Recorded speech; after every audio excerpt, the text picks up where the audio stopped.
Alors, on va s'intéresser à calculer le noyau et l'image de la matrice M suivante. Donc 1, 2, 3, moins 1, 1, moins 2 et 3, 3, 8. Donc la méthode, c'est la suivante. Donc en fait, ma méthode en tout cas, c'est comme suit. Donc au brouillon, en fait, j'écris l'équation qui équivaut à dire qu'il y a un vecteur à partir de noyau. Donc en fait, x, c'est x, y, z appartient à ker m, ça équivaut à mx égale 0. Ce qui équivaut à 1, 2, 3, moins 1, 1, moins 2, 3, 3, 8, x, y, z égale 0. Et donc ça, on peut le traduire comme un système d'équations de 3 équations à 3 inconnues. Donc on fait le produit matriciel, ça fait x moins y plus 3z égale 0. La deuxième c'est 2x plus y plus 3z égale 0. Et la dernière c'est 3x moins 2y plus 8z égale à 0. Donc en fait, x appartient au noyau, ça équivaut à ce système de 3 équations à 3 inconnues. Donc là, on utilise le pivot de Gauss pour résoudre cette équation. Donc en fait, on fait comme suit. On veut un système d'équations échelonné, qui fait comme ça si vous voulez. D'accord ? Donc l'idée, c'est d'abord d'éliminer le x, ensuite d'éliminer le y, etc. Et l'idéal, c'est d'avoir 3 équations comme ça, échelonnées. Donc, on garde la première équation, ça équivaut à x moins y plus 3z égale à 0. Et donc pour éliminer le x ici, on fait moins 2 fois la première équation, et 0 moins 2 fois 0, ça fait 0. Donc là, on n'a pas de x, ensuite on a y, donc ça fait plus de y, ça fait 3y. Donc on fait cette ligne-là moins 2 fois la ligne précédente.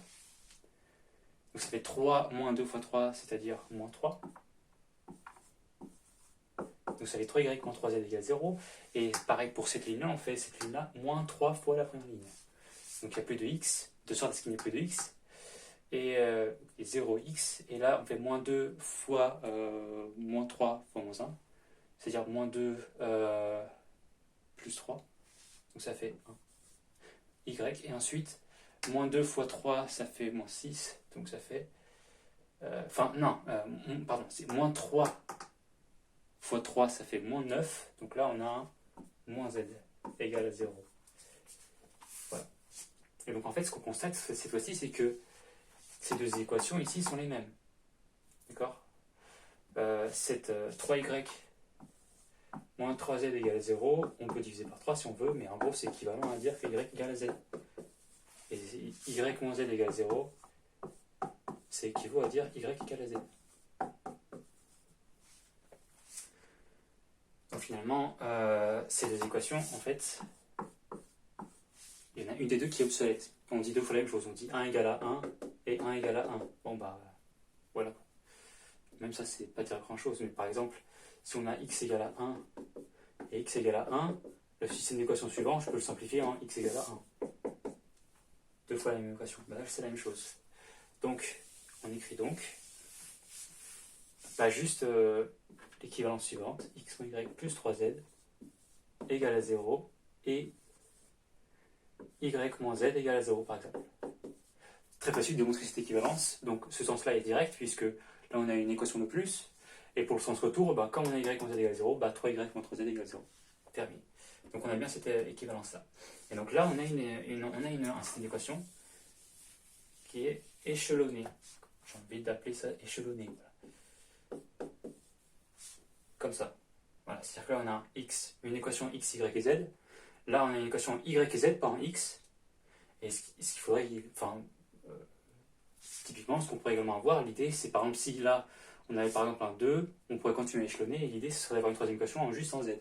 Donc première équation x, y, z, ensuite en y, z, ensuite en z. Ce serait une équation échelonnée. Donc là c'est le cas. X, y, z, puis y, z. Et ensuite un plus d'équation.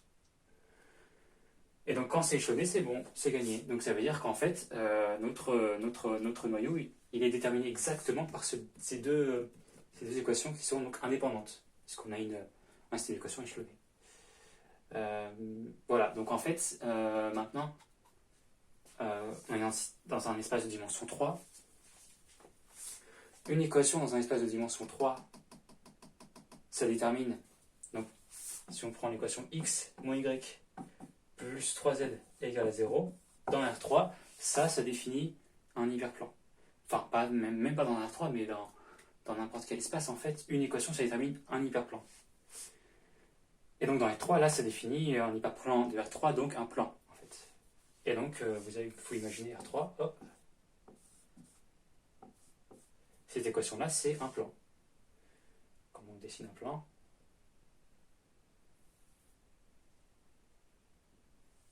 C'est un plan infini, si vous voulez. Enfin, si vous voulez, c'est un plan infini. Là, ça continue par là, ça continue par là, par là, par là, dans tous les côtés. Mais c'est un espace de dimension 2 dans un espace de dimension 3. Y moins z égale 0, bah en fait, c'est pas parce qu'il n'y a pas de x que ça peut pas être un plan aussi. C'est pareil, ça c'est un plan, ça. Y égale à z, ça définit un plan dans R3. Donc ça va être un autre plan. Donc là, c'est là que ça devient un peu compliqué. Je sais pas, imaginez que c'est un autre plan. D'accord. Et maintenant, vous visualisez dans R3, on a un plan, on a un autre plan. Bah, typiquement, en fait, l'intersection, ça va être une droite. Donc, en fait, si vous voulez, juste une équation, c'est un hyperplan. Et une autre équation indépendante, donc si vous voulez, là, comme c'est échelonné, c'est indépendant.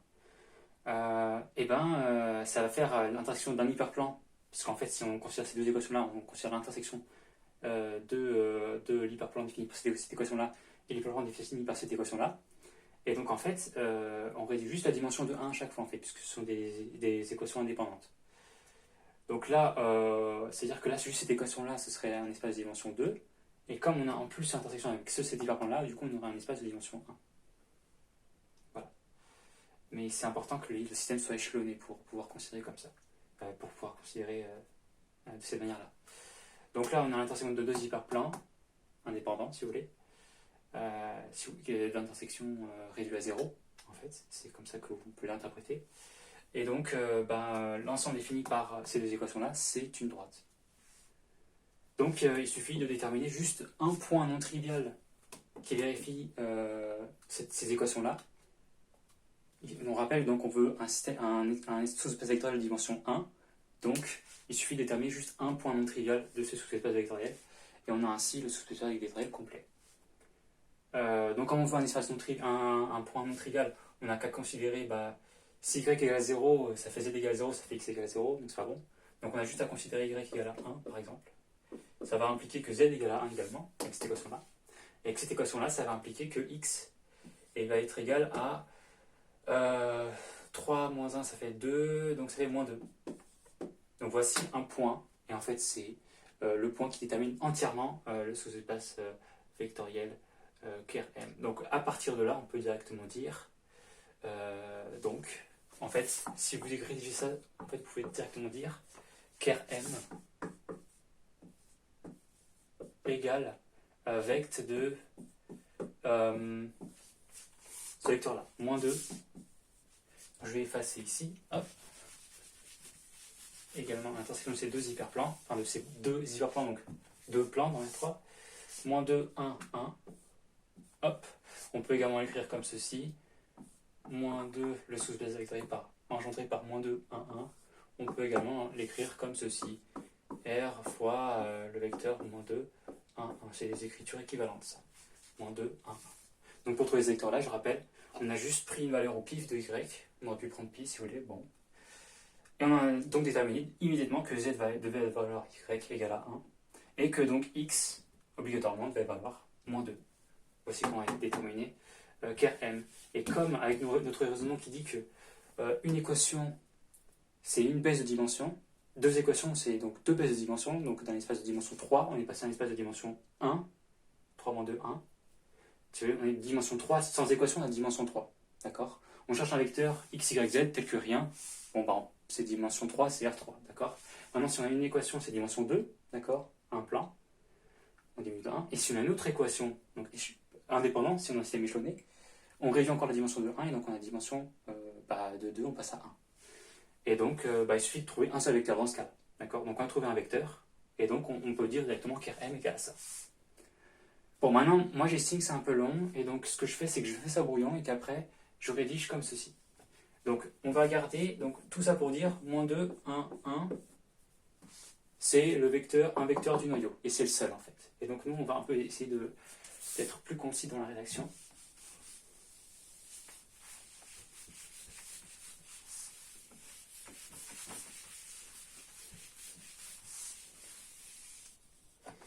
Et de dire ceci, en fait, on marque directement m fois ce vecteur-là, moins 2, 1, 1 égale à 0. Vérification rapide, hein.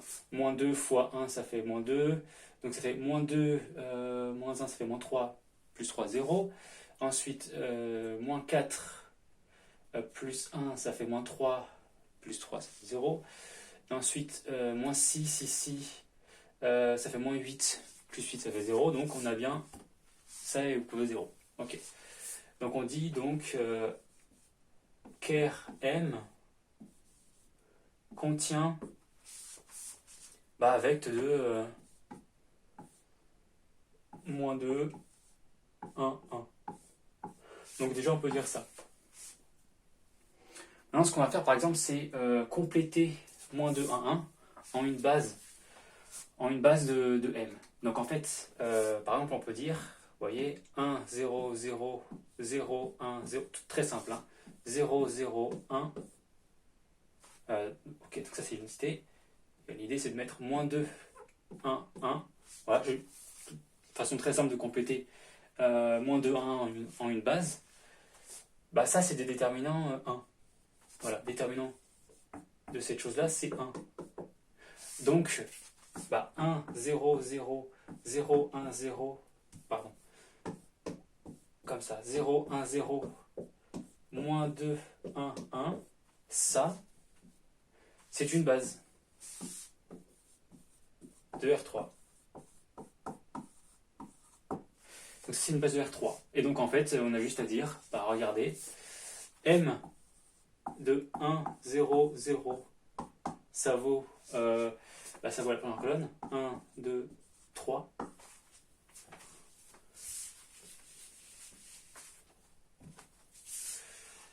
Et M de 0, 1, 0, ça vaut la deuxième colonne, moins 1, 1, moins 2. Voilà, donc,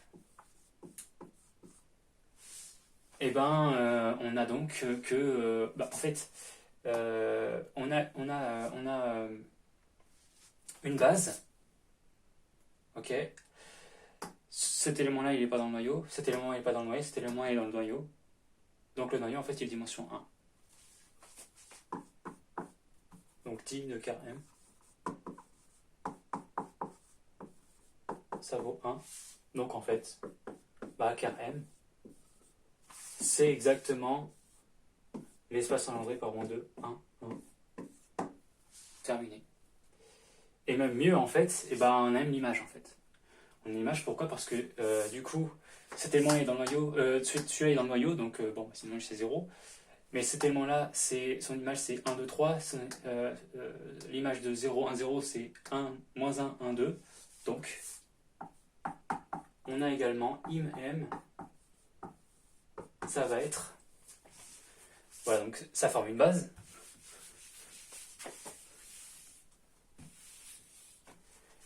Im, c'est exactement l'espace vectoriel engendré par 1, 2, 3 et moins 1, 1, moins 2.